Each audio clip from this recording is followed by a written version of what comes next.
Okay, so this is AP, U.S. History, Champion High School. I am Michael Gillette, and I'm going to start the first of a two-part series on America in World War II. So where we start, the way we take this unit is we want to look at two major areas. One is the road to, how do we get to Pearl Harbor? How do we get to December 7th, 1941? So we will first trace the climate and the steps that ultimately is going to move the United States from a position of isolationism to a position of intervention into the Second World War. So, as it says here, it says after the end of World War I, the United States sank into a deep isolationist mood and proceeded to scale back its interventionist and imperialist foreign policy. So, why this move to isolationism, which the United States will eventually, will be deeply, deeply rooted in throughout the 1920s and 30s, and that'll be our first line of attack. First, we have the view that World War I was a mistake. Okay, this view that World War I was a mistake, and that that Woodrow Wilson had essentially oversold the war. The bulk of Americans are going to come to the conclusion that World War I was really something that the United States had no business being in, and so. Coming out of World War I, you see a rejection of globalism, this idea of America being a global leader, the twin goals of making the world safe for democracy and a war to end all wars is going to be thoroughly rejected. And so the Warren G. Harding, the conservative Republican elected in 1920, when he talked about a return to normalcy, one of the ways that Americans are going to reject normalcy is through the rejection of the Treaty of Versailles. And more importantly, America's participation in Wilson's League of Nations. Also, World War I produced over 100,000 U.S. casualties in just under 11 months. And so the trauma, the human toll that the First World War had, really not only on the United States, but on the world in general, really caused Americans to, in many cases, backtrack from its earlier support of intervention and imperialism. And then, of course, what put a really nasty taste in people's mouths about World War I was the failure of Allied repayment of war loans, called the Dawes Plan, which is a plan to ultimately restructure European debt, or especially German debt, in order for our banks to recover. I think in a broader scale, the thinking is, whether it was true or not, that once the Great Depression hit, many people equated the failure of the repayment of war loans to the failure of U.S. banks after Black Friday. So there's, like I said, those connections were made, and definitely, sometimes perception is more powerful than reality. So why isolationism? Well, because of the First World War, the Europeans, there is in the United States a great deal of anxiety attached to any type of connections with Europe throughout the Roaring Twenties. So during the Roaring Twenties unit, you see this emphasis of Americanism.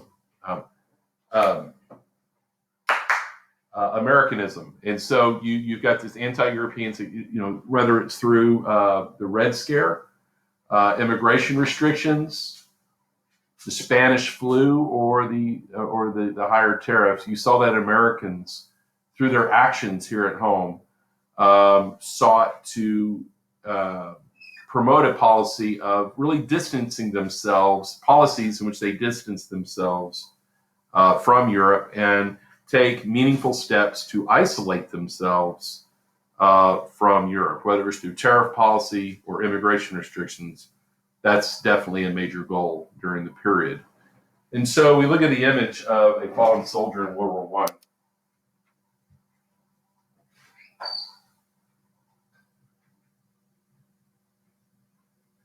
And it's important to let this sink in. That really, the student of APUSH needs to understand that the deep isolationist mood of the 20s was really the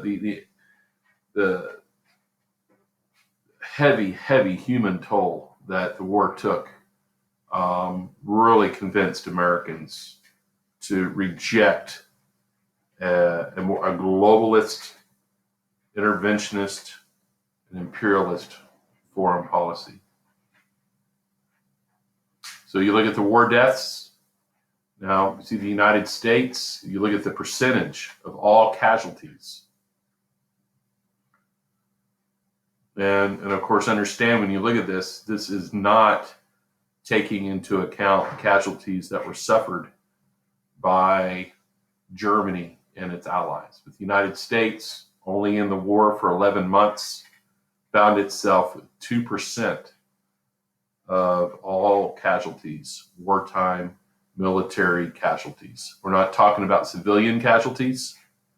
We're talking about the military deaths. So, and the graphic on the right also drives home the point of casualties. And really looking at the timeline, you can see that this is really, in many ways, kind of your first modern war, where you have the use of the airplane and tanks, machine guns, where you've got poison gas, chemical warfare largely being used, flamethrowers, steel helmets, aircraft carriers. This is one of the first great modern wars. So the impact of World War One, of course, we talked about before. We really want to drive home this point that Wilson's twin goals of making the world safe for democracy and creating this myth that we can abolish war. Ultimately, the World War II, I think, is an embodiment of the shortcoming of Woodrow Wilson's aims. So other examples of isolationism, always when I engage in this topic, I want my students to understand, what are the behaviors associated with isolationism? And one of the first is disarmament. We have in 1921, 1922, this is one of your note card terms, the Washington Disarmament Conference. I think it's significant that the United States actually is going to host the conference, okay? Hosting means that you're a leader. So we are not only participating in disarmament, but we are leading the world towards disarmament. Naval disarmament especially, you can see in regards to the treaties that come out of the Washington Disarmament Conference, there's a great emphasis on naval disarmament. And ultimately the treaty would eventually result in Japan securing naval supremacy in the Pacific. And that's going to have some pretty unfortunate consequences once World War II begins. Obviously, we talked about another behavior of isolationism. One of the actions engaged in by the United States government was the defeat of the League of Nations. And you can see, I like this political cartoon here. You got Woodrow Wilson, kind of represented with this draft of the League. He's come over from Paris, and he hasn't even entered the United States as he's setting foot on American soil. You've got Republicans who are immediately. I mean, he hasn't even just barely arrived in the country, and the Republicans are unleashing volleys of arrows and attacks on the League of Nations. And I love this quote from Warren Harding. Again, Warren G. Harding, I think, is a great example of a leading isolationist. He said, quote, "You just didn't want to surrender the United States. That's why you didn't care about the League of Nations, which is now deceased." Other examples of isolationism, we'll see that Americans are, we're going to see significant troop withdrawals from Latin America, especially from Haiti, the Dominican Republic. We find, look at down here at the bottom, the Clark Memorandum in 1928. Secretary of State Reuben Clark pledges that the United States would never again intervene in Latin American affairs in order to protect U.S. property rights, which is a complete rebuke of the Roosevelt corollary. Another issue, of course, in dealing with loans and reparations. After World War I, the United States emerged from that war a creditor nation, and they demanded that these European countries that American banks had given loans to begin to repay those loans. Now, Europe, I think it's a very important point to make, is that really Europe doesn't really fully recover after World War I, and it really set the stage for World War II. What Great Britain and France wanted is they wanted debt forgiveness. They wanted the Americans to forgive the debts that we had loaned, but our banks were unwilling to do so. They complained of the dominance of U.S. products in European markets. U.S. tariffs were making it very impossible for Europeans to sell their goods in the United States. So the Europeans are pretty bitter after the war. The United States and its banks and its companies are playing economic hardball with Europe. Allied demands on Germany began to make enormous reparation payments totaling $32 billion for war damages.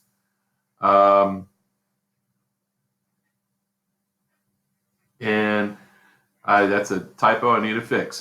They wanted cash to pay for U.S. debts. And so really what we had is we've got Germany they're under siege. They're under siege. They in terms of having to pay reparations.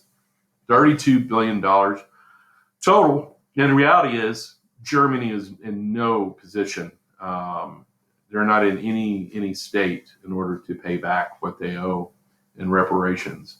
So Germany was in danger of economic collapse and anarchy. Really, throughout the 1920s and 30s, Germany is in major trouble. The United States stepped in to try to recover, to throw a rescue, kind of a flotation device to help save a sinking Germany. And so what under the Dawes Plan, the U.S. government would reschedule German reparation payments and open the way for further American private loans to Germany. And then what this did is it helped Germany pay back France and Great Britain, which of course would help in turn help the repayment of U.S. debts. I think the thing is that the Germany and Great Britain, the French and Great Britain, they promised that they would repay the United States what it owes from the war as soon as Germany paid them. Well, under the Dawes Plan, we set up a plan that would really make it possible for the British and the French to be repaid by Germany. But even then, the British and the French refused to pay back their loans.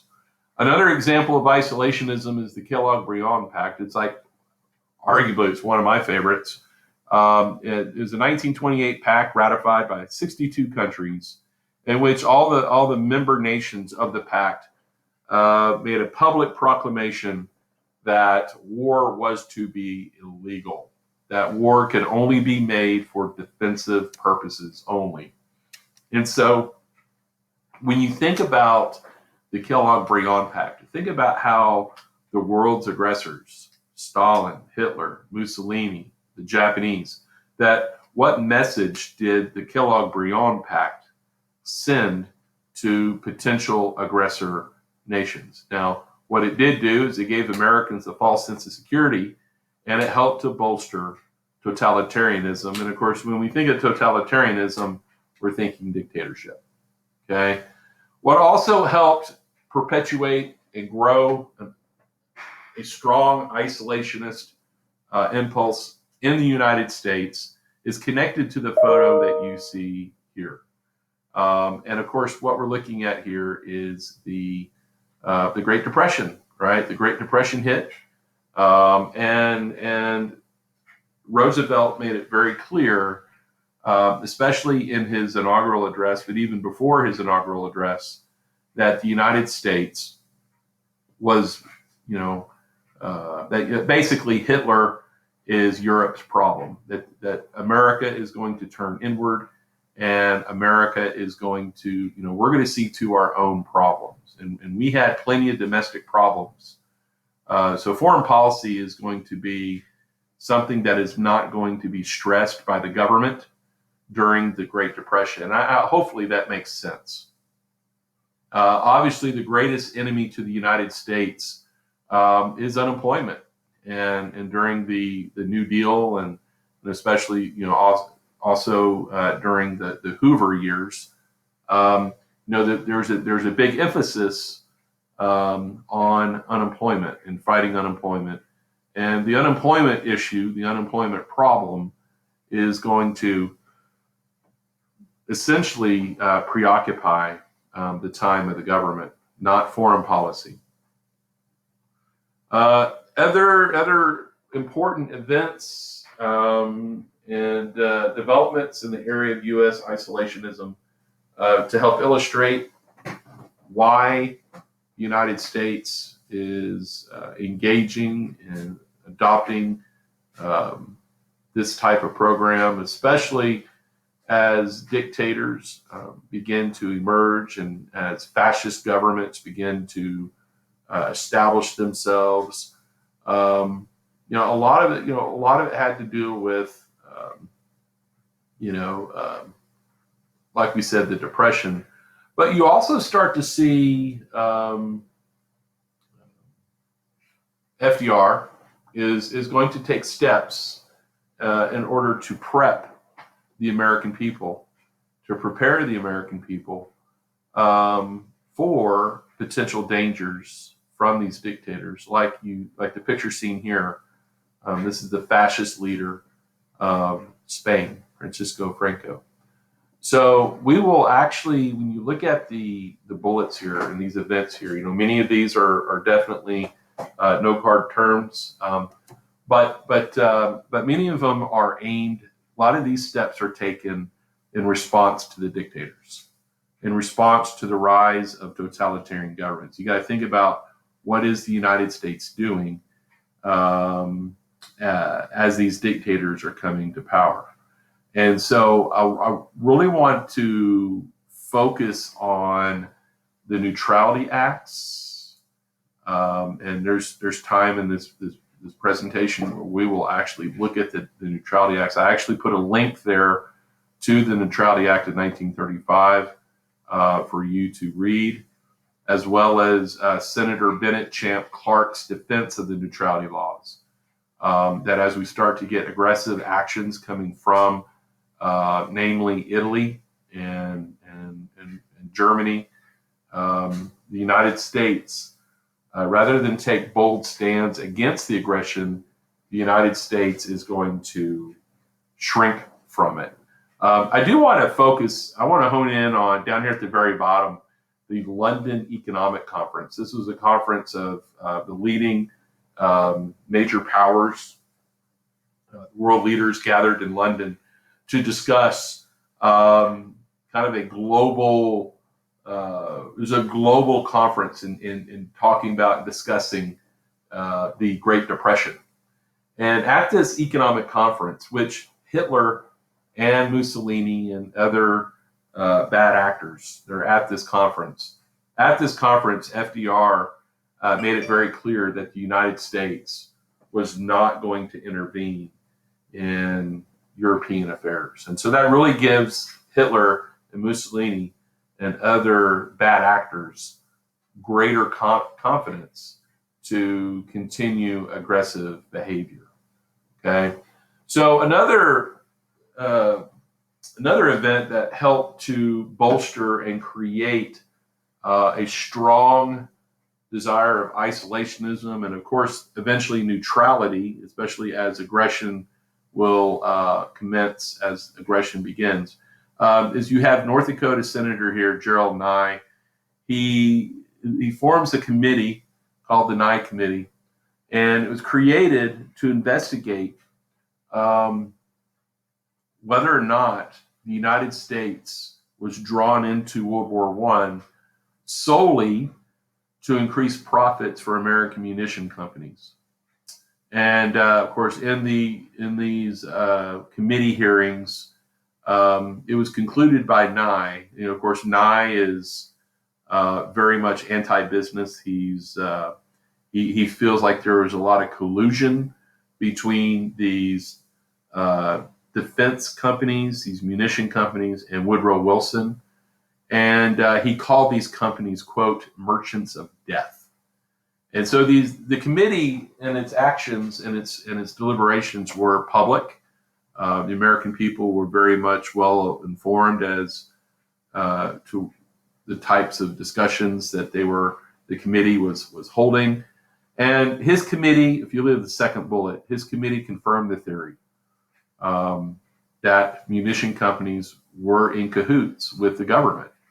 And he also confirmed that American banks wanted war in order to protect loans that they had made to belligerent nations. And he also charged that Wilson, not the Germans, but Wilson, he was the guy who provoked the war by sending ships into war zones.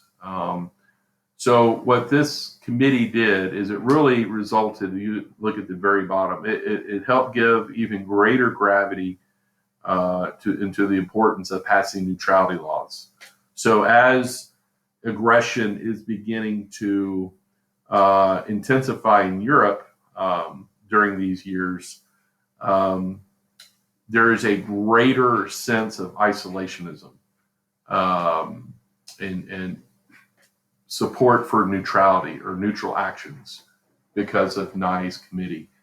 So totalitarianism, this is what the big danger is. The number one cause of World War II is the failure of collective security in dealing with what we call these bad actors, these evil governments that surface and come to be during the 1920s and 30s. Definition of totalitarianism, we use this word a lot.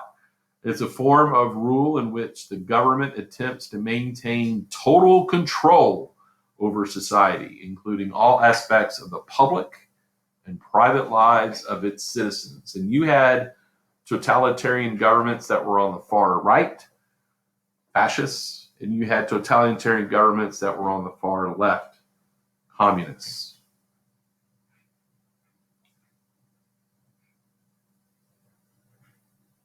First guy we want to focus on is Joseph Stalin.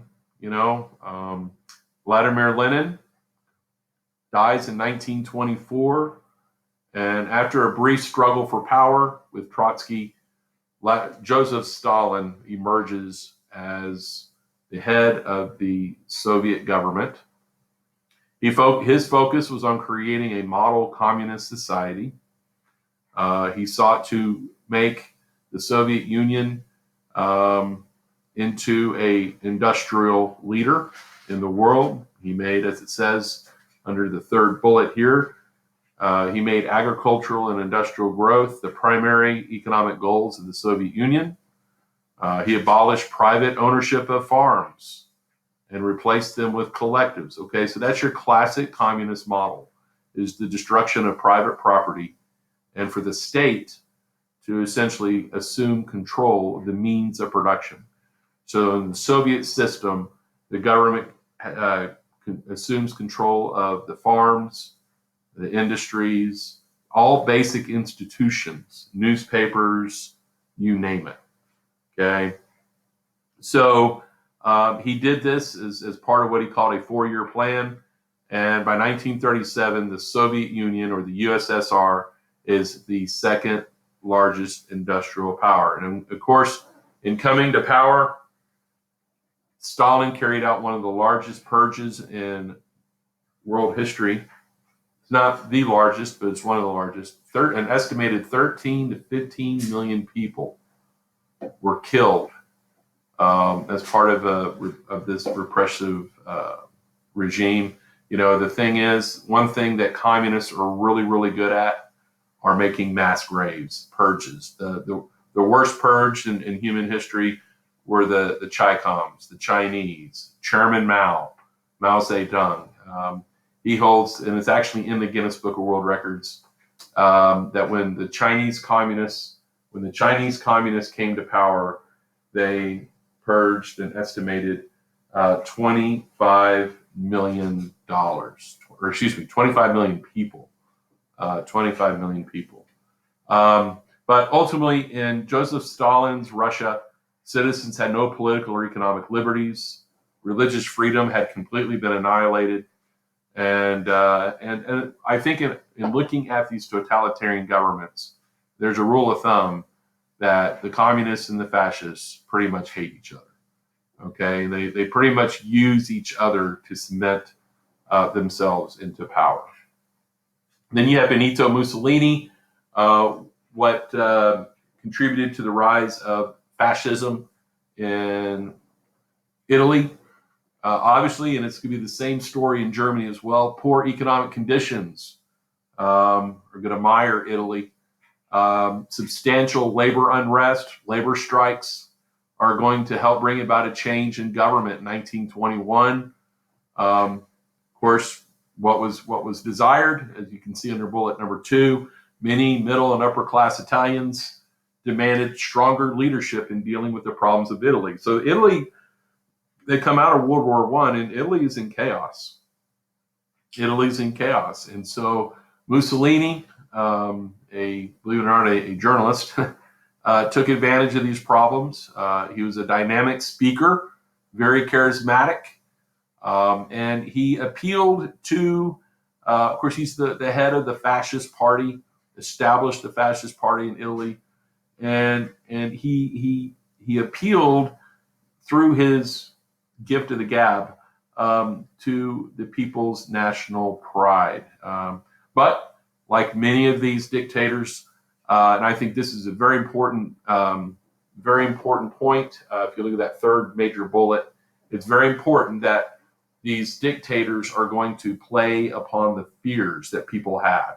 And Italians were very much afraid of a communist revolt, a Red Scare. They had a Red Scare, and economic collapse. And so they wanted to put a lot of power in the hands of a very powerful leader in order to deal with their fears. He promised, and of course, the campaign line that he used in becoming, for the fascists, become the majority party. He promised the Italians to make the trains run on time.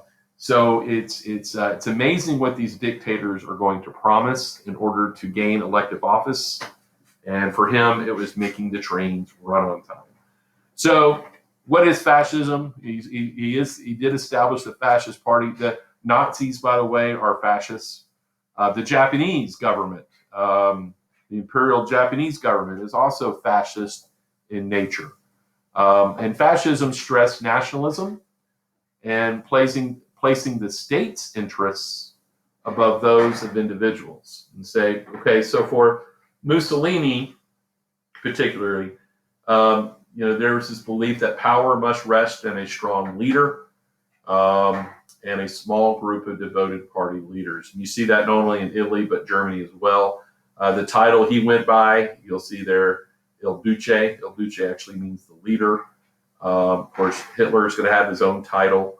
But Benito Mussolini created a paramilitary party organization called the Black Shirts. And so, kind of synonymous with these fascist party leaders, that they wore military uniforms in order to distinguish themselves. And that was a draw to the people. The people of Italy looked at Mussolini and his black shirts, and they looked very organized, very disciplined, and very structured. And they were willing to give power to this party, because what was desperately needed in Italy was leadership, and they exuded leadership. The goals of the fascist Italian government, basically, and you're going to find that a lot of the goals that Mussolini had, of course, here's Mussolini here in the middle, are very much in line with what the Japanese wanted, and very much in line with what the Germans wanted, to restore national greatness. Restore national greatness. They're in a period of depression, economic depression, and so they want to restore their country back to greatness. So what he pushed is restoring the old Roman Empire. He wanted to rebuild Italy back to its previous glory. Obviously, economic recovery, and in doing so, the government would control every aspect of Italian life. Now, the fascists, I gave you a definition here of fascism. This is kind of your textbook definition. Fascism is an authoritarian political ideology generally tied to a mass movement that considers the individual subordinate to the interests of the state, party, or society as a whole. Fascists seek to forge a type of national unity, usually based on, but not limited to, ethnic, cultural, racial, and or religious attributes. Various scholars attribute different characteristics to fascism, but the following elements are usually seen as its integral parts: patriotism, nationalism, statism, militarism, totalitarianism, anti-communism, corporatism, populism, collectivism, autocracy and opposition to political and economic liberalism, militarism, totalitarianism, anti-communism, corporatism, populism, collectivism, autocracy, and opposition to political economic liberalism. And I think I just doubled that sentence there. Oh well. But there's nothing wrong with being patriotic, and there's nothing wrong with being nationalistic. This is basically nationalism on steroids. It's taking to the extreme. It's taking patriotism to the extreme. And there is a really strong, there's a really strong whiff of militarism. I mean, you see with these fascist governments, the government is very much, they're very tight with military and its structure. Then you got, of course, Adolf Hitler, obviously one of the most well-known embodiments of evil during, so when we think of World War II, this is one of the first individuals that comes to mind when we think of totalitarianism. This isn't a U.S. history class, so really, honestly, for the AP exam, we're not really worried about the history of Nazi Germany. But I think it's important to understand the evil that we were fighting, and that Hitler was the embodiment of that evil, along with Mussolini and Franco and Stalin. I mean, Stalin originally was a non-combatant with Germany and eventually became an ally, but nonetheless is just as equal, if not more, than Hitler. But either way, so yes, I'm taking a great deal of liberties in this presentation to address, kind of a more complete, detailed history of World War II, understanding that in a push, it's not going to be necessary. I mean, a lot of this will not be necessary for the exam. But looking at Hitler, obviously he's not even German. He's Austrian. He's a veteran of World War I, who after the war, of course, during the war, Hitler is going to be gassed during the war. He's going to lie in a hospital bed throughout much of the war. having been gassed. It's in his it's in his hospital bed. That he learned of the treaty of the surrender of Germany to the Allies, and it filled him with rage. Though Austrian, he did fight with Germany during World War I. After the war, he struggled economically, and essentially joined the political ranks of a new struggling party called the Nationalist Socialist German Workers' Party, or Nazi Party, 1919. It's important to know that he is not the founder of the Nazi Party. He was just a grunt, but very quickly rose to prominence in this group. It's also, I think it's important to understand that at the time that the Nazi Party originated, Germany had over 250 political parties. And the Nazis were not even on the map in terms of being a significant political movement. But either way, over time, having risen to its leader, Hitler led a failed government coup. And when he disrupted a government meeting in Bavaria, the capital of Bavaria is Munich, and he did it in a beer hall. It failed, and he and his followers were convicted and sent to prison, where they spent 1 year. For their part in helping in their attempt to overthrow the government. While in prison, Hitler wrote Mein Kampf, a book that is translated into My Struggles, in which he detailed the goals of the Nazi Party. Now, without getting too crazy here, I think one point that needs to be revealed, that needs to be, from Mein Kampf, is that is Hitler's belief that if the Nazis were going to gain power, it would have to be through the democratic process. So it's all about, remember we talk about,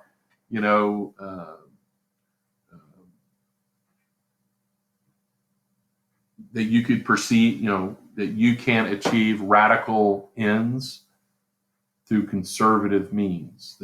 So if they're going to seize party, is it going to be the bullet or the ballot?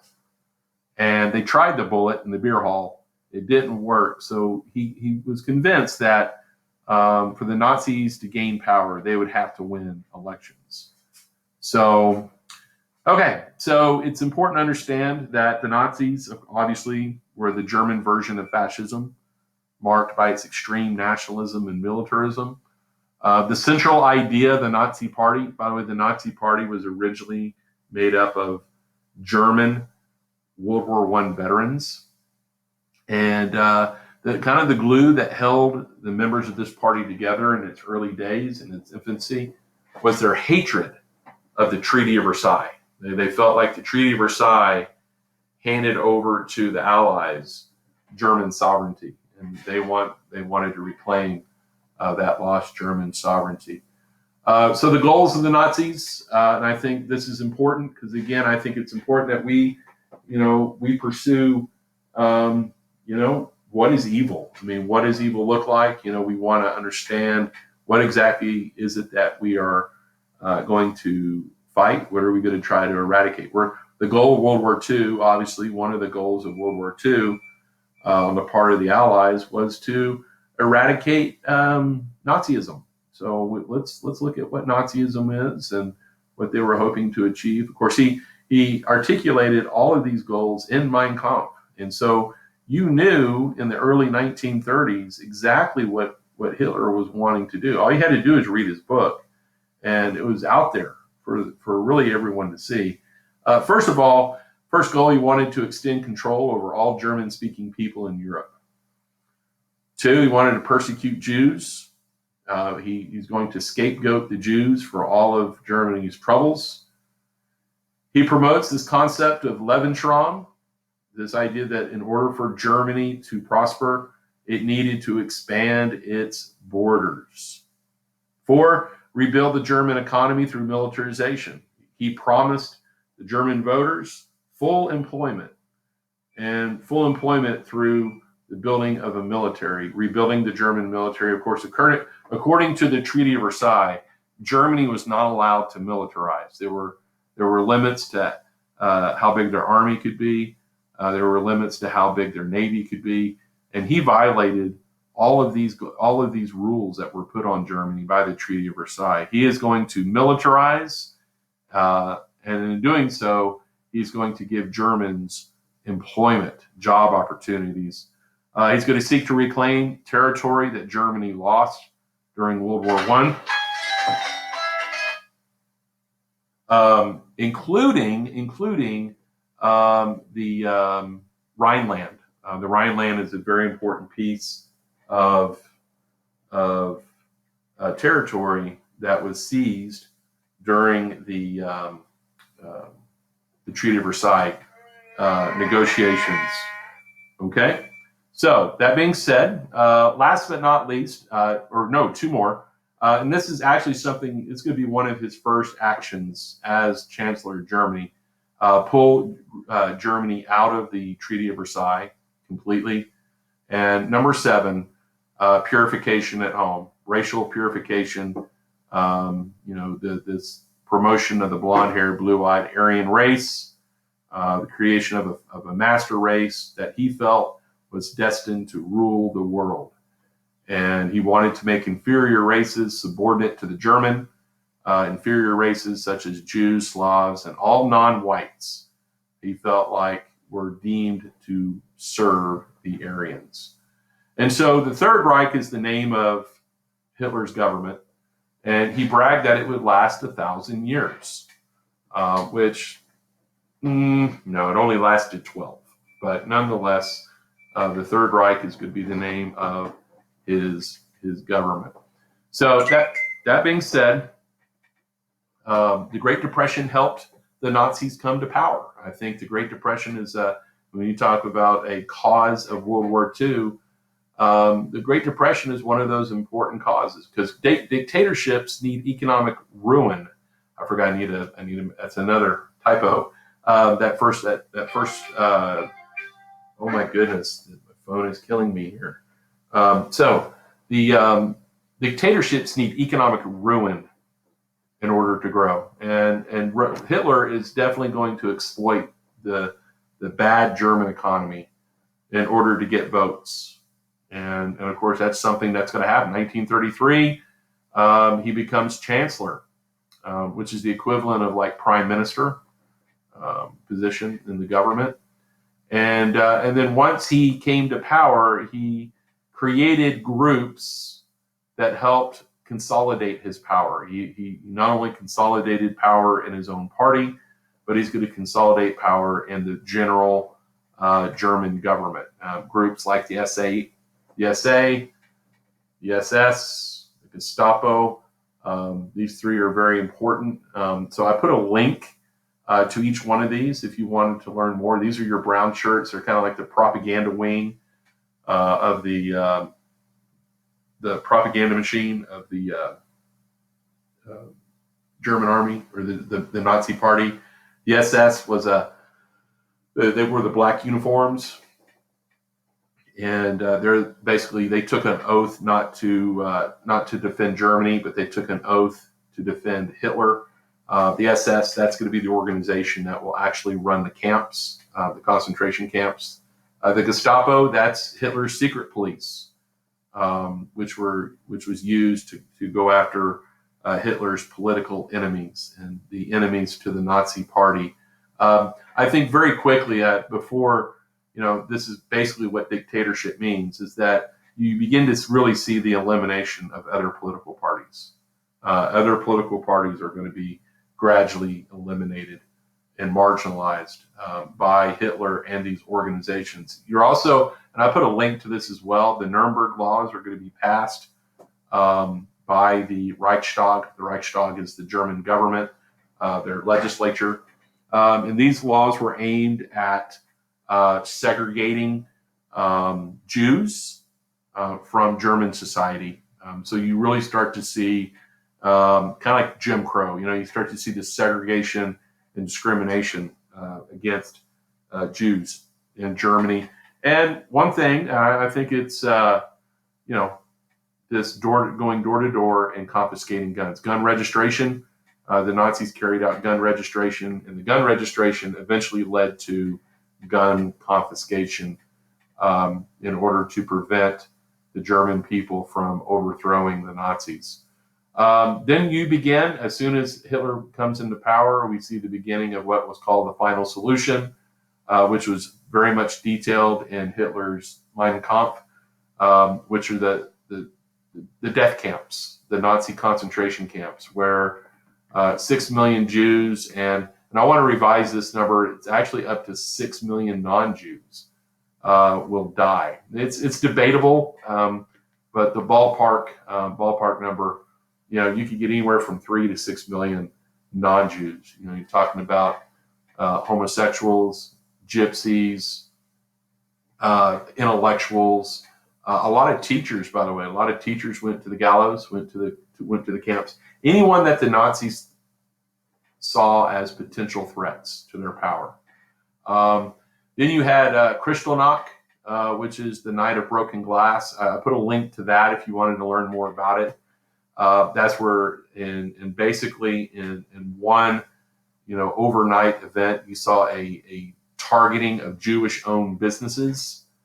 Hence, broken glass. You can imagine a brick going through a Jewish shop or store, window of a store. So the night of broken glass is really a giant purge against Jews, Jewish-owned businesses, in other institutions, synagogues. Then you have the night of sharp knives, which was a major purge carried out by the Nazis, by Hitler, in which he had many of his own rivals put to death, including Ernest Röhm. Ernest Röhm was the head of the SA. He was a rival in the party, in the Nazi party, and Hitler had him eliminated. So if you want to learn more about that or any of these, you can click the links and get a more in-depth knowledge. But what does Hitler do? What did the Nazis do in order to solidify Hitler's being granted emergency power to the point to where he is going to, this is emergency power that he is never going to return. He's going to become a dictator. And it's the Reichstag fire. The Reichstag fire, and there's a video here which tells kind of it's from a movie that was made about the Reichstag fire and how it ultimately led to Hitler being given dictatorial power. So what I'll do is I'll play it and you can watch. It's just a clip.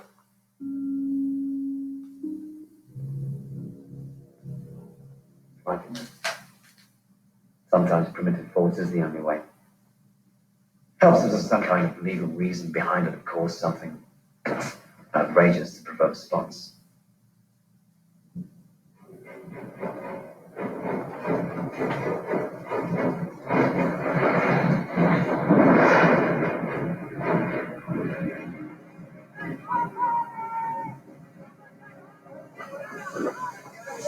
Do you have any suspects? Anyone been arrested? What actions will you take as a result of this?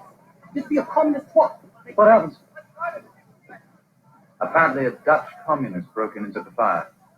Police have him under arrest. Tell Rome he can still get some service. You were talking about an enemies list. That's not a bad idea. This is a signal from God. We are under siege. The terrorists have opened fire, and we will fire back. You seem so happy. This is an outrageous crime. Someone will answer. This completely overrides the Constitution. Effectively, it puts you in charge. These are troubled times. The Constitution cannot anticipate them. The national monument has been destroyed. Our democracy under attack. If they wage war on these foreign infiltrators, certain civil rights must be suspended. And power is seized instead of bestowed. The hand that seizes it is often burnt. The Reichstag must approve this before I sign anything. In order for the government to carry out necessary procedures against terrorism, Reichstag must support an enabling act. This act is your opportunity to hand power over those who can wield it most effectively. From now on, all legislation will be handled by the administration, which will have sole right to make constitutional changes. Freedoms of speech, association, and the press are temporarily suspended. Privacy rights in relation to telephone and postal communication are revoked. Let's use a larger typeface for Hitler. Hitler's just called an emergency meeting of the Reichstag. Wants their approval for something he calls the Enabling Act. It will turn this country into a police state with him as absolute ruler.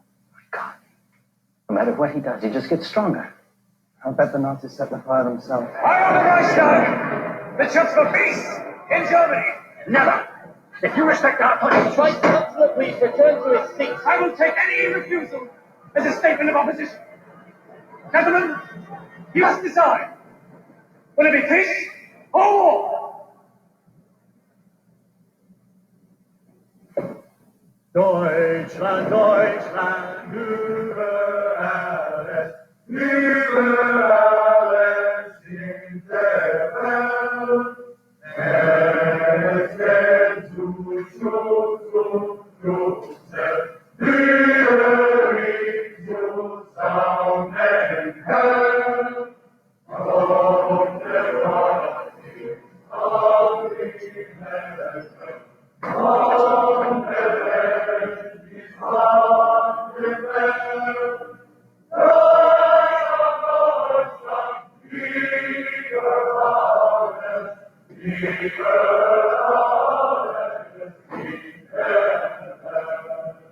Deutschland, Deutschland, lieber alles.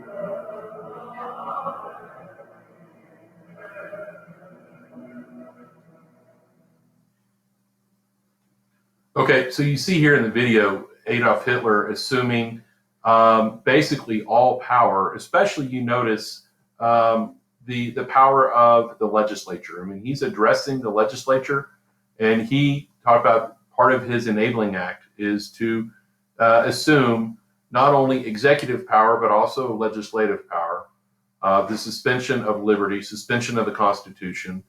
This would be the equivalent of, Abraham Lincoln suspending habeas corpus. But this is what he's doing. And essentially, the question is, who does the video suggest was responsible for the fire? And the answer, of course, is the Nazis. The Nazis set the fire to the Reichstag. They blamed it on the communists in order to create an emergency, in order to create a climate that would essentially strong arm the Reichstag into giving Hitler emergency power. So let's look at next Japan. We'll come back to Hitler in a minute. We go back to Japan. So at the time that Hitler was coming to power, the military leaders in Japan assumed control of the government. In 1930, they assassinated the prime minister. The military was led by a strong group of nationalistic officers that were dedicated to ousting corrupt politicians and bringing a moral regeneration of Japan. Poor economic conditions, like in Germany, like in Italy, are going to lead to the fall of the prime minister's government.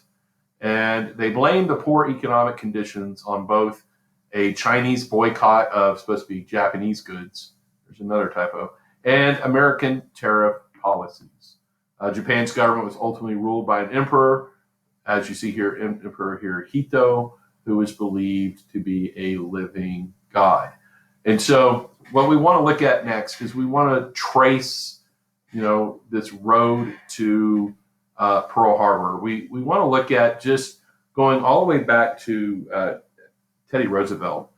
If you look at, there's a list of issues, right? List of areas of concern, areas of, examples that we would use to illustrate a growing hostility between the United States and Japan. Beginning with the Japanese War, the Russo-Japanese War, which the Japanese felt the United States negotiators had really swindled them out of a favorable result. This naval arms race that we see really throughout the first 3 decades of the 1900s is evidenced by the Great White Fleet, the San Francisco School Board incident, the annexation of the Philippines, American presence in China, and of course the naval reduction treaties. All of these were very important steps to a declining relationship between the United States and Japan. So looking at also tracing American involvement in the European theater. That's where we're going to focus on first, is the European theater. And as we have this struggle between, interventionism and isolationism, it was very clear from the outset that, and it's true that FDR felt like in the very outset that American involvement in World War II was inevitable. And I think that is a key word. That is a very important word to use, inevitable. He felt like in his bones that American involvement in World War II is inevitable. Now, I think the important point is that he felt like war was inevitable, not with Germany, but with Japan. So he began to take steps early in his presidency in order to prepare the United States in the eventuality that we find ourselves at war with Japan. And so step number one, this is in 1933, 34, he is going to be the first American president to formally recognize the Soviet Union. So what recognition means is that now we're going to trade with them. Now we're going to exchange ambassadors. We're actually going to be able to, for the first time, talk to them.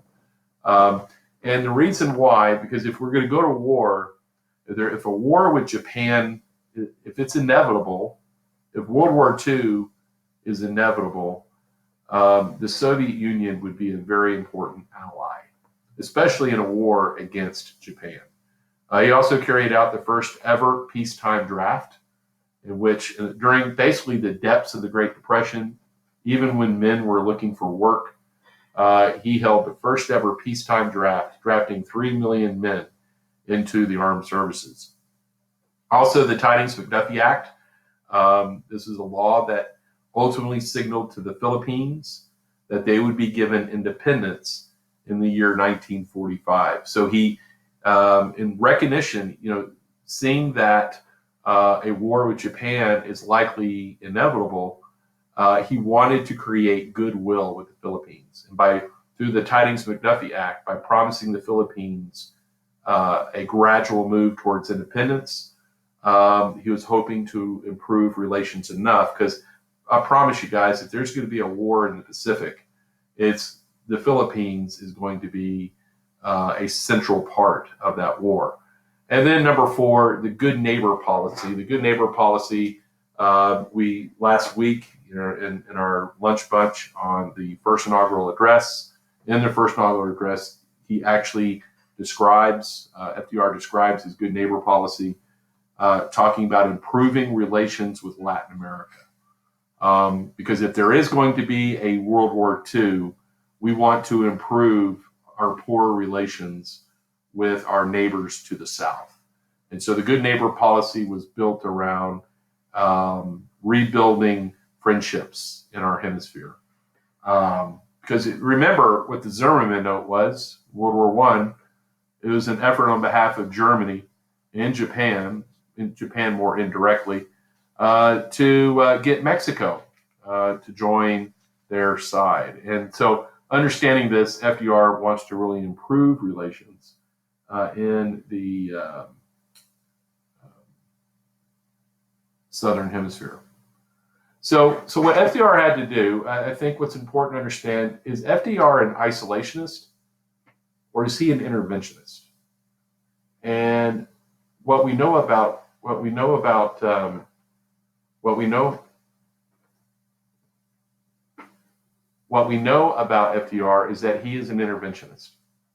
Okay, but as a politician, he's an isolationist because he wants to win votes.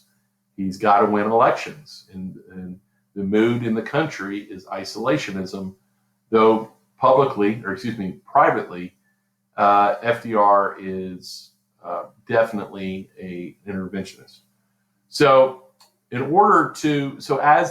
the world is moving towards war, one hurdle that Roosevelt had to navigate, that he had to be able to leap, was getting around a series of neutrality acts aimed at limiting the power of the president in aiding nations at war.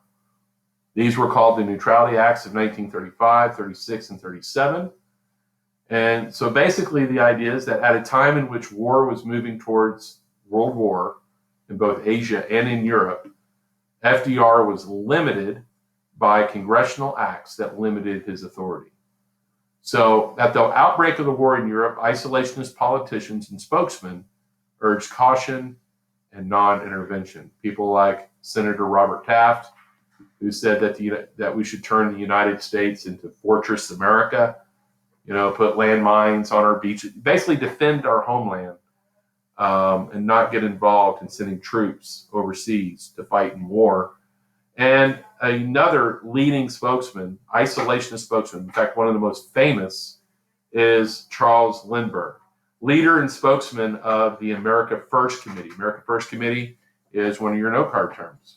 So America First Committee, one important phrase connected to famous phrase connected to Charles Lindbergh. He said that England will fight to the last American. So Charles Lindbergh is a leading advocate, and he's very famous. Remember, he's the hero, the aviator, but he is going to be a very outspoken leader of one of the most significant isolationist groups in the United States. So the Neutrality Acts, let's look at them. All right. I mean, the first one is and I think the Neutrality Act of 1935 was really in response to the picture you see here, an act of aggression carried out by Italy. Italy attacks the African nation of Ethiopia. And according to the law, it says when the president proclaims the existence of a foreign war, certain restrictions would automatically go into effect. One, the prohibition of the sale of arms to nations at war. The prohibition to loans and credits to nations at war. 3, forbade Americans from traveling on vessels of nations at war. 4, non-military goods must be purchased on a cash and carry basis. Non-military goods. So we're talking like toilet paper, right? Furniture. The non-military goods are to be purchased with cash, no credit. And payment would be due when goods are picked up. And 5, banned U.S. involvement in the Spanish Civil War. So there's really 2 acts in 1935 that really caused the passage of this law. And it's the Italian invasion of Ethiopia and the outbreak of the Spanish Civil War. Now, Haile Selassie, the Ethiopian president, says, today it's us, tomorrow it's you. And I think it's important to note that when Mussolini attacked Ethiopia, the League of Nations ordered Mussolini to halt his aggression. And Mussolini just simply ignored the League of Nations. So the League of Nations turned out to be a pretty amazing failure during this era. So the Spanish Civil War, this is the nationalists versus the royalist government. Spanish nationalists led by Francisco Franco sought to restore the power of the church, destroy socialism and communism in Spain. And he called for the creation of a fascist state. Now, the United States responded to the Spanish Civil War by passing an arms embargo on Spain. So we gave no assistance whatsoever to Spain. However, both Hitler and Mussolini gave military support to Franco. In fact, I believe it was the Italians that provided troops, and it was Hitler that provided air cover, bombers, to help defeat the royal government in this civil war. Of course, both dictators, as you see here, used Spain as a testing ground for future aggression. And one thing that Hitler and Mussolini discovered, I think, in the outset, is that the United States was going to play a very minimal role. In fact, they were very pleased to see that the United States was very eager to sit on the sidelines and not really get involved in European affairs. And so, and not just the United States, but the United States and other world democracies really did nothing to help the royalist government. And eventually, the Spanish fell to the fascists. The Spanish government fell to the fascists. 1937, another pivotal moment in the history of World War II, is Japan invades Manchuria. Manchuria is a very resource-rich province of northern China. Japan is going through enormous industrialization and is desperately in need of raw materials. In addition, Manchuria has farmland, and that farmland would be used to help feed and support a growing Japanese population. And third, Japan is going through overcrowding, population. They're going through intense population growth, and they needed Manchuria to serve as kind of a colony to help a growing Japanese population. Class, this marks the beginning of World War II in Asia. And this also marks the end of what's called the open door to China. Okay, so another event that occurs in 1937 involving the United States is the Panay Incident. In December of 1937, Japanese planes bombed and sank a U.S. gunboat, pictured here, patrolling the Yangtze River in China. Now, the river is an international waterway, meaning that river belongs to all the nations of the world. All the nations of the world have the right to use the river. But the Japanese bombed the Panay to get a response from the United States. They wanted to see how the United States would respond. And the United States government responded by threatening to retaliate by seizing all U.S.-held property in China. And once this happened, Japan backed off and issued a formal apology and paid an indemnity. An indemnity is like a payment for damages. Okay, so they issued a formal apology and paid an indemnity. And in response to the Panay Incident, isolationists called for a complete withdrawal of all American forces from China. What Roosevelt did is he responded not only to the Japanese aggression, but also the Italian aggression. He is going to deliver one of four speeches, okay? One of four important speeches called the Quarantine Speech, in which he threatened to impose economic embargoes against aggressor nations. Okay? He called for the world's democracies to cooperate in helping to deter totalitarianism. Now, this is a great way for FDR to sidestep the neutrality laws. By asking for embargoes, he was doing nothing to violate the neutrality laws. However, in doing so, FDR spooked isolationists as they feared that his rhetoric might lead the United States into war. And I attached a copy of the speech. One of our, I believe it's one of our outside readings, but nonetheless, I've attached it. So for your perusal. Other steps towards the war in Europe, okay? And I think this now kind of gets into, we know how we get to war in Asia, but how does it happen in Europe? Of course, Germany is going to withdraw from the League of Nations as early as 1933. They're going to move German troops into the Rhineland, and they begin to militarize under the cover of darkness. Now, that's exactly as it sounds, is that Hitler was secretly rearming Germany in the cover of darkness. So at nighttime, the German factories were cranking out tanks, submarines, battleships, guns. He was very quietly militarizing. So while the world was demilitarizing, Germany was militarizing, and so it's gonna have really disastrous consequences once the war revs up. Hitler then withdraws Germany from the Treaty of Versailles in 1937, and in 1937 forms an alliance with Italy called the Rome-Berlin Axis. And by 1940, Japan will join the Rome-Berlin Axis, and these are called the Axis powers. Okay, and Japan is going to join this alliance because eventually these three countries are going to have a common enemy, and that is the Soviet Union. And so that's why the Axis powers are formed.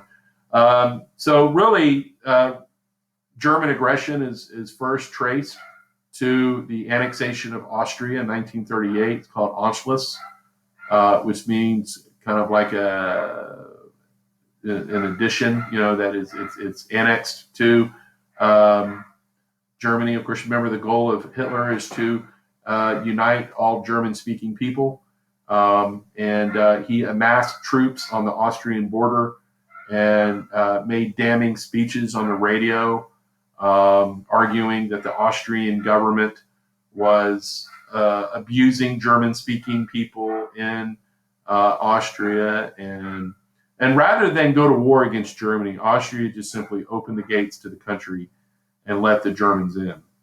Then in 1938, Hitler does the same thing by threatening to take the Sudetenland. Sudetenland right here, okay? Threatening to take the Sudetenland, which is the western portion of Czechoslovakia. It just happens to be a very resource-rich region, but nonetheless, this led to the Munich Conference, where Great Britain, France, and Germany met in Munich in order to negotiate a resolution to the Sudetenland.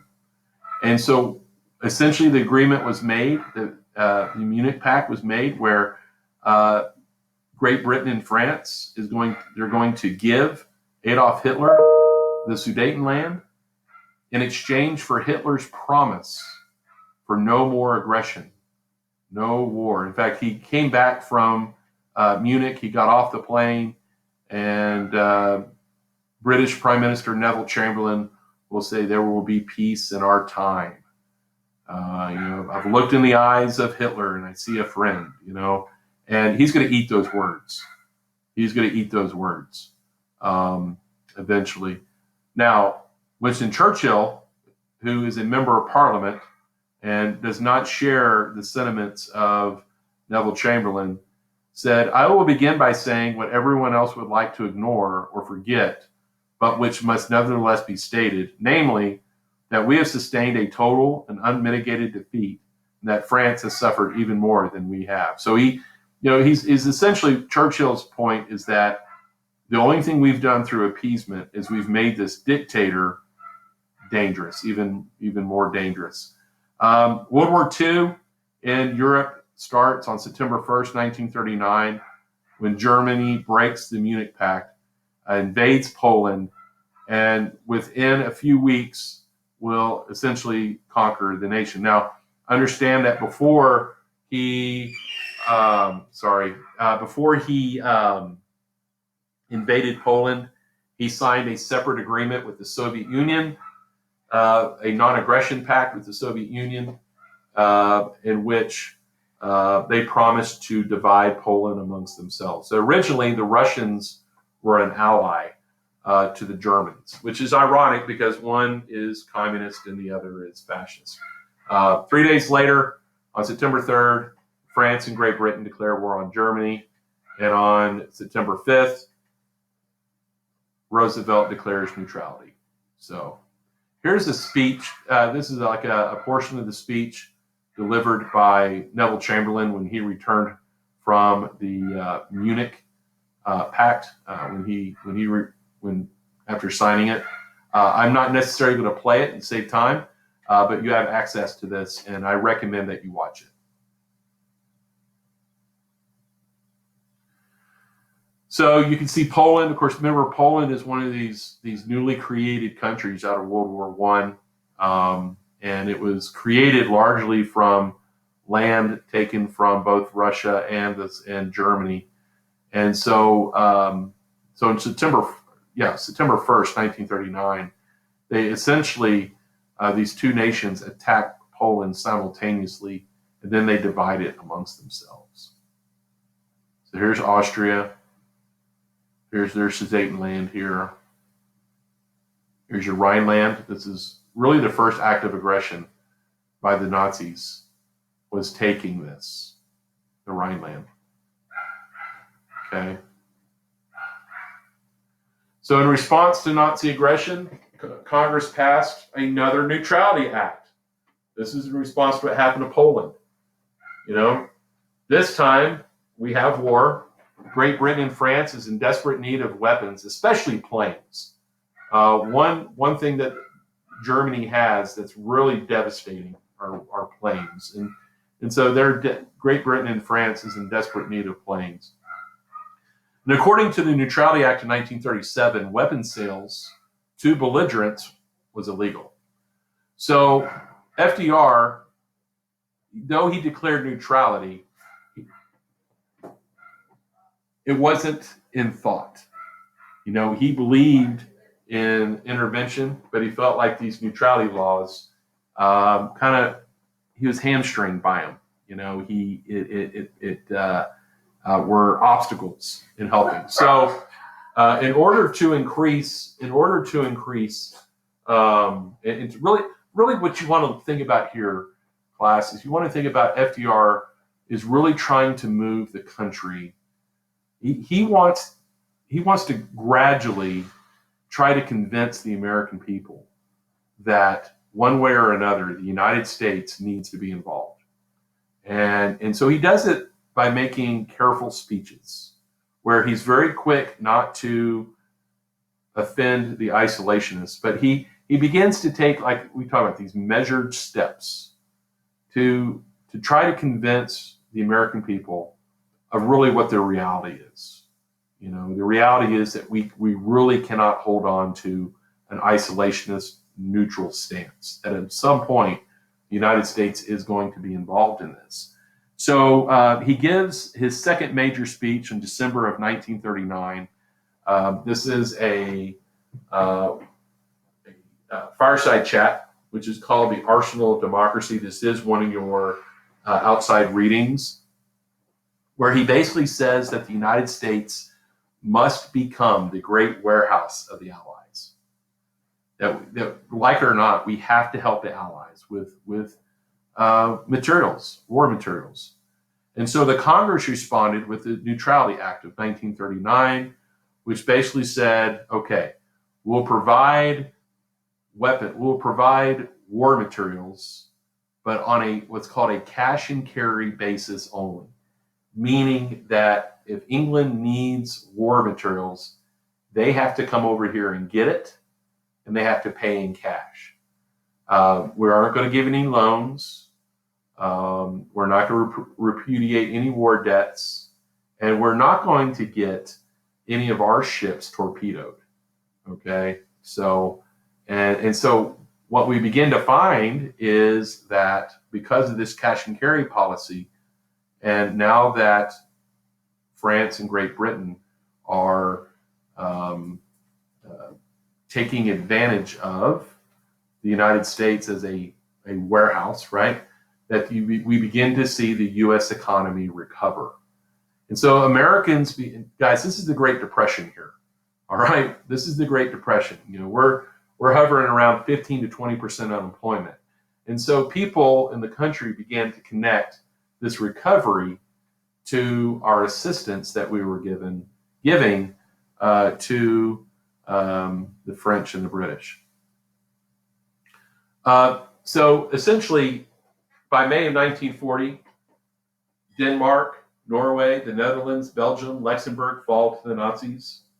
And I will tell you, I'd say this is extremely important for APUSH students. At what point did Americans really begin to lose neutrality? I think with World War I, we learned that it was the sinking of the Lusitania.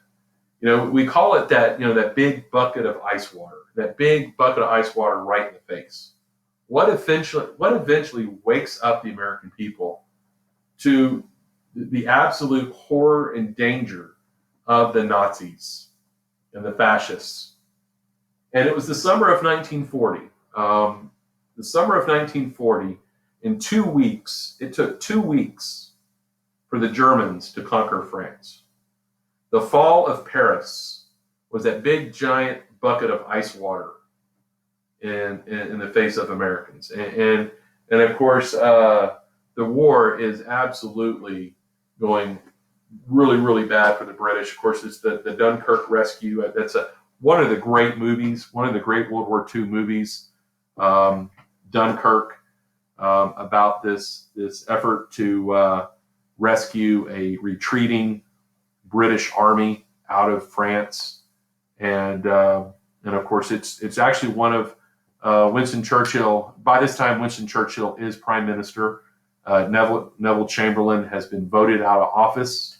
And so British Prime Minister Churchill is going to help orchestrate one of the greatest relief efforts, rescues in history. And it's the Dunkirk rescue. But now that at this point, it's basically Great Britain against the rest of, Great Britain is really the only European Western country left, not under fascist control.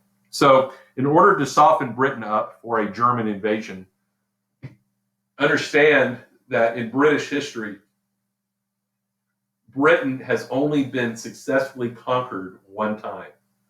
And that was the year 1066, the Battle of Hastings. And his name was William the Conqueror. Came over from Normandy, France. It's the only time England. So England is in it's got a special position. The fact that it's an island, it's surrounded with water. And it's made it very difficult for enemies of England to successfully invade and conquer. But Hitler anticipates a German invasion of Great Britain. So he begins to bomb Great Britain, a torrential bombing, campaign bombing against Great Britain during the summer and fall of 1940. And this is called the Battle of Britain. And basically, Britain is saved. They're victorious. This is a big, big turning point, not only in the war against the Nazis, but as Hitler is doing this, Hitler also decides to invade the Soviet Union. He breaks his treaty with Stalin, and so he's essentially Hitler has on his hands a two-front war. But what saves Great Britain is the development of radar. And so when the German bombers were over the English Channel, civil defense was able to send the British people underground into hiding. And so Hitler really never got the casualties, the what we call collateral damage from the bombings to destroy British morale. In fact, after every German bombing, Prime Minister Winston Churchill got on the radio and announced how well the Royal Air Force had done. The Royal Air Force, the RAF, had a 13-to-1 kill ratio. And long story short, the British pretty much wipe out Hitler's Air Force. during this campaign. And so for the rest of the war, the Allies will have air superiority over the skies of Europe. So this is a big deal. But what the Battle of Britain does, Winston Churchill is constantly telling, or asking FDR, Franklin, when are you coming in? When are you guys coming in? We need help. We're dying over here. And so,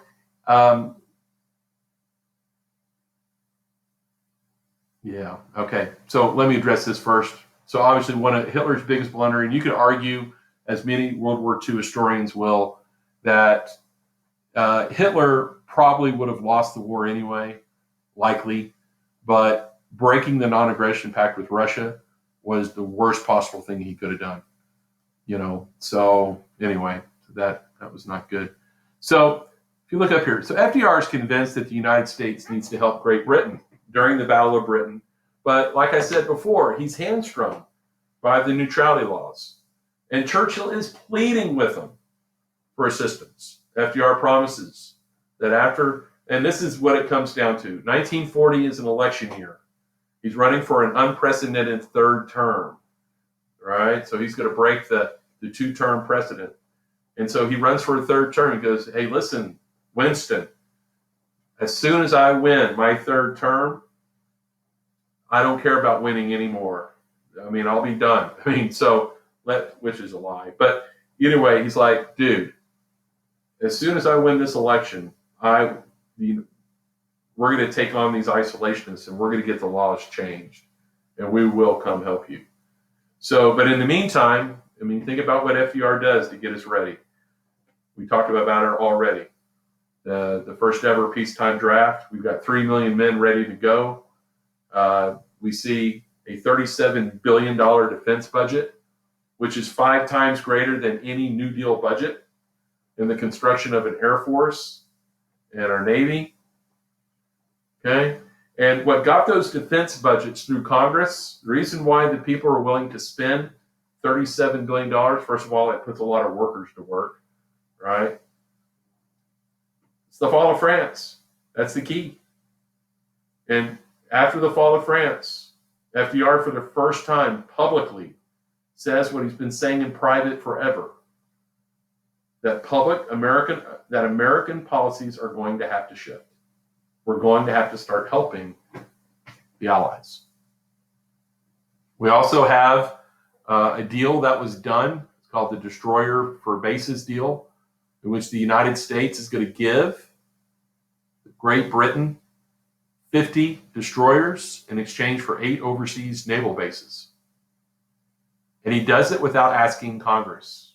He does it using his executive powers as commander-in-chief. And this makes the isolationists furious. Furious. Destroyers, by the way, are these ships that are used to destroy submarines. Submarines. So, and again, he did it by skirting the neutrality laws. So after he wins the election, after he wins his third term, this speech you definitely have to read. It's very important. When you're outside readings, I put a link to it up here. FDR asked Congress for increased authority to help Great Britain. He basically says that there are 4 freedoms that all people around the world should enjoy. And that these 4 freedoms have been, that they're in more danger now than any other time in human history. That whether we like it or not, the Nazis, the Germans, represent the greatest threat to freedom and democracy than the world has ever seen. And we can no longer just idly stand by and watch these freedoms disappear. Okay? And I'm not going to let the cat out of the bag as to what those freedoms are. That's for, I think I have an image on, I think, the next slide. But in response to this speech, Congress responds with the Lend-Lease Act. April of 1941. In class, the way I want you to think about this is arguably one of the most important pieces of legislation coming out of the United States Congress in its history. Because now what this does, this gives the president blanket authority to just simply give the Allies what it needs in terms of military equipment. Okay? And cash and carry is over. We're just simply going to give it to them. They don't have to pay us for it. And we are going to send it across the Atlantic. So we are going to go into those trade routes, those Atlantic trade routes where there's German U-boats. So this is like World War I all over again. So Lend-Lease is one of the most important acts ever passed. It pulls the United States out of the Depression because it puts people to work making planes and ammunition and the like. This is the greatest New Deal program ever. It does what the New Deal couldn't do. So what are the four? Freedom of speech, freedom of press, freedom of speech, freedom of religion, freedom from want, freedom from fear. Those are the four. And this marks the end of American neutrality. So the United States, we have what's called the U.S. Patrol Convoy System. So the United States is now assuming the risk of sending U.S. military products or goods, weapons across the Atlantic. FDR issues a shoot-on-sight policy, which he gives commanders authority to destroy Nazi subs. Guys, we're not even at war with Germany, but Roosevelt has given his commanders blanket authority to destroy Nazi subs. Don't wait for them to, and you had this, don't fire until fired upon. No, you see a sub, you detect a sub, you destroy the sub, the U-boat. And so Congress also allows for the arming of merchant ships, something that Woodrow Wilson did not do. And so this is, by the way, this is called the convoy system, this image, or it's called kind of the wolf pack. All right, so what you do is you've got these merchant ships, okay, and they are protected by these destroyers, okay. These are destroyers. Here's cruisers. Destroyers have what's called sonar, new technology. And when you detect the subs, so they sweep an area, and if they detect subs, like there's a German sub here, then they all come to that spot and they destroy it. Okay? And so that's the purpose, and that's what kept these convoys safe. This is how we got our troops across the Atlantic. It's through this convoy system. So we're not at war yet. The United States is still, no longer, not really officially into the war. But let me mention one more thing about this. One way that Roosevelt got around the neutrality laws through the Lend-Lease Act was, according to the neutrality laws, it was against the law for the president to give a nation at war an airplane, right? An airplane. But what it doesn't say is airplane parts. So what they would do, what we did in the Lend-Lease Act is we didn't give them planes. We basically took a plane apart. And then once we shipped it to England, the English would put the plane together. So it was a loophole. And it was a very important loophole. So after the Lend-Lease Act, as you can see here, Winston Churchill and FDR, they meet in Newfoundland, Canada, and they put together an agreement called the Atlantic Charter. Okay, and the Atlantic Charter was later approved by Stalin once Stalin joined the war on our side. And basically what it did is it set the guidelines for the post-war. You know, what's the world going to look like after Hitler is defeated? You know, what's it going to look like? He said, basically, we're not fighting this war for territory or any type of, you know, we're fighting this war for self-determination. We're going to allow people to govern themselves. Big one right here is in the Atlantic Charter. Churchill and FDR call for a permanent system of general security, i.e., the United Nations. And unlike,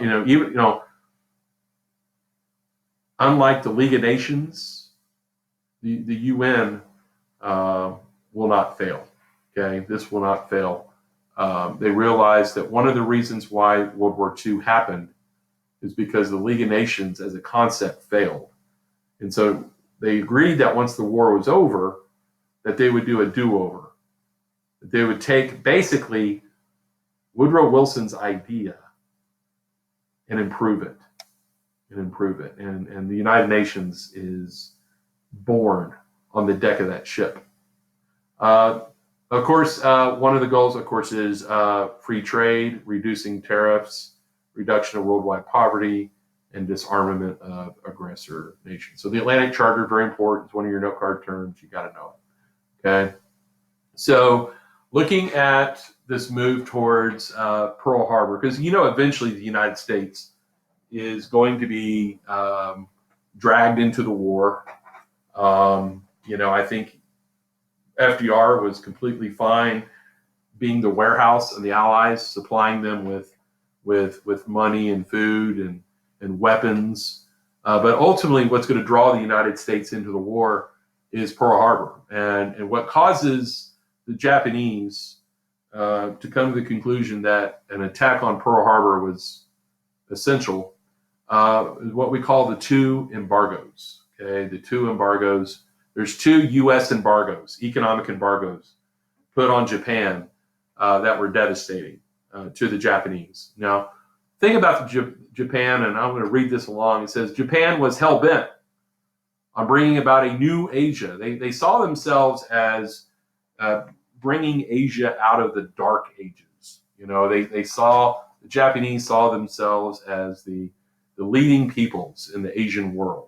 You know, the most advanced peoples of the Asian world. And they saw it as their responsibility to bring Asia into a new era. And this, of course, involved building a Pacific Empire, a Japanese empire, which they called the Greater East Asia Co-Prosperity Sphere. Now, in doing this meant that the Japanese are going to carry out a very extensive military campaign, expanding their empire throughout Asia. And as they do this, the United States is going to impose two embargoes. The purpose of the embargoes, basically kind of the whole quarantine speech, right, is to punish them for their aggression. So the first embargo in 1940, which occurred when the Japanese essentially widened their war out of Manchuria, and they pretty much took the rest of China. Okay. And they also began to construct bases in French Indochina. And so, as you can see here, it placed an embargo on pig iron, iron ore, aviation fuel, lubricants, and machine tools. These are things you need to make war. And as a result of this embargo, and of course this is when Japan joins the Axis powers. They join Italy and Germany. Number two, 1941, the second embargo, and I'm going to tell you guys, this one did the trick. Okay, this was when the Japanese invaded French Indochina. Now, French Indochina, for those of you who don't know, that's like Laos, Cambodia, Vietnam. United States froze all Japanese assets. So any wealth that Japan had in American banks, they froze it. They put, this is the big one, they put a very punitive embargo on oil, and they closed the Panama Canal. So it's this embargo on oil, guys. What this did is this limited the ability of Japan to make war. And in fact, historians argue that because of this embargo, Japan could only make war for 5 more years. They only had enough resources, enough raw materials, enough resources to go to war for 5 years. So they felt like they had no choice but to hit at the United States. So, as you can see here, the United States demanded Japanese withdrawal from Indochina as well as China, and to halt all further aggression into the region. And the fact is, there was never any agreement on this. Japan was pretty much committed to their military plans. The negotiations dragged on and on and on. And the United States, I think the historians have argued that there's a lot of evidence to show that the United States dragged those negotiations on in order to give the United States time to build a fleet and to fortify the Philippines. The big thing is, I think definitely by the fall of 1941, the American government was pretty much convinced that the Japanese were going to attack us. And if they were going to attack us, they were going to hit us in the Philippines. If you look down here at the very bottom, it says, yeah, American intelligence was convinced that Japan, yes, was going to attack, but not Hawaii.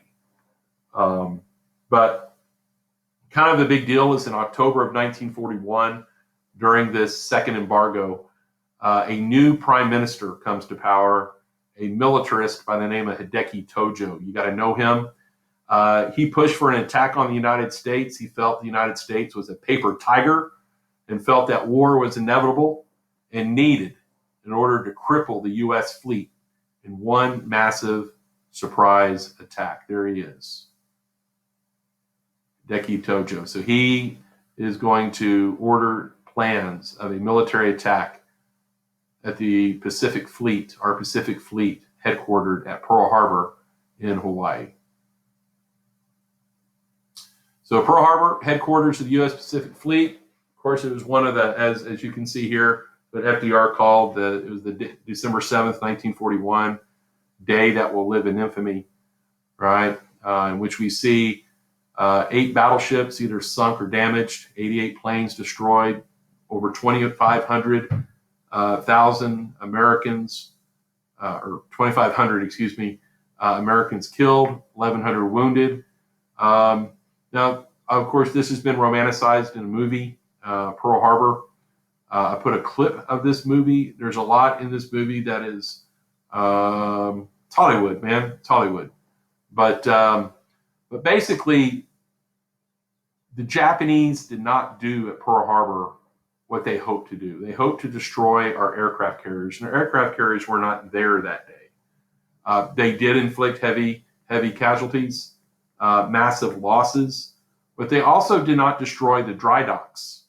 And so a lot of these ships that are going to be damaged at Pearl Harbor are going to be fixed right there in Hawaii. By not destroying the dry docks, meant that we didn't have to take our wounded ships back to California to be repaired there. They didn't hit the fuel depots. There's a lot that they did not destroy. And so eventually, Japanese military leaders are going to view Pearl Harbor as a defeat. Because of what they intended to do wasn't done. I attached, this is an outside reading, Franklin Roosevelt's war message to Congress. So you definitely want to read that. I will play this.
understand that the attack was done at dawn, not during the middle of the day.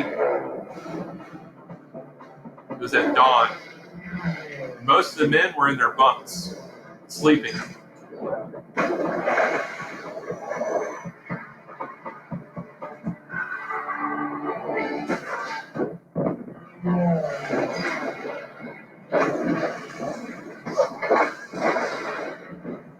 Notice the battleships are all in a line. It's called Battleship Row. They were easy targets. The first battleships in line was the USS Arizona. This one right here.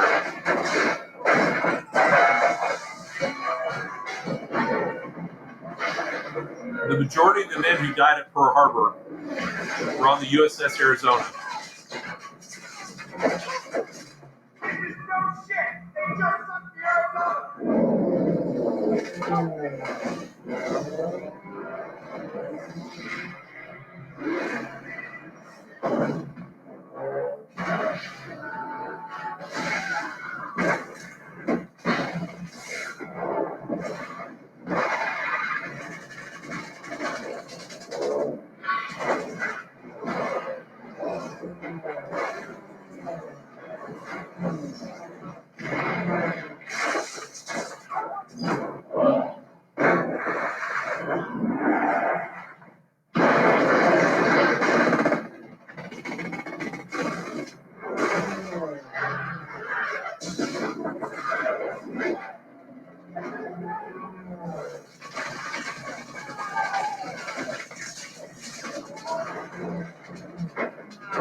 Okay, I think that kind of get the point.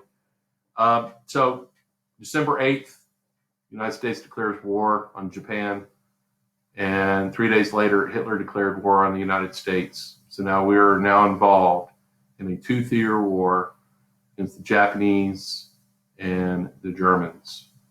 And so, of course, the big thing is FDR is not only in charge of, national renewal when it comes to our economy, pulling us out of the Depression, but now he's a wartime president, for a different reason. Remember, in his first inaugural, he declared himself to be a wartime president against the emergency or against the Depression, but now he's a legit wartime president. So what I'm going to do is, this is going to be the end of part 1, World War II, and I will post part 2. You'll find part 2 in your library of videos on my YouTube channel. Thanks for your attention, and have a great day.